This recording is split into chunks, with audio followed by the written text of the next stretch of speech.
Isang pinagpalang araw sa inyong lahat. Tayo po'y magninilay sa salita ng Diyos, ang pinagmumulan ng awa ng ating buhay, ang salitawa.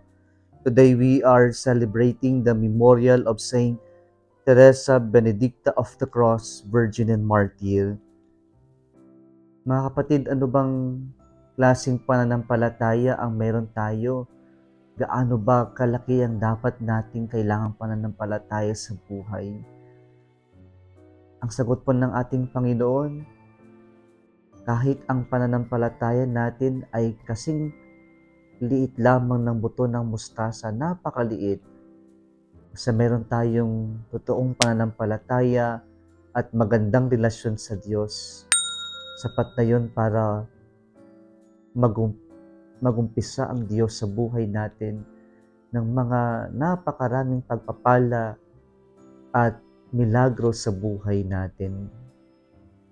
Mga kapatid, sa buhay natin, maraming magagawa ang Diyos.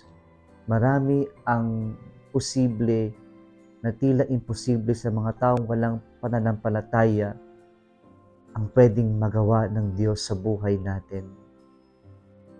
Kung titingnan natin yung buhay ni Saint Teresa Benedicta of the Cross o natin mas kilala bilang Edith Stein, isang Hudyo na nawalan ng pananampalataya, subalit sa kanyang paghahanap sa katotohanan, nakita niya ang Diyos sa buhay niya.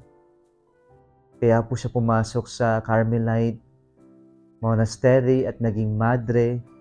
At doon, yung maliit na pananampalataya, kasing liit ng buto ng mustasa, ay naging daluyan para sa kanyang malalim na ugnayan sa Diyos at naging kanyang kalakasan sa harap ng kamatayan mula sa kanilang mananakop, ang Nazi regime. Kaya po sa pananampalataya na ito, naharap ni Santa Teresa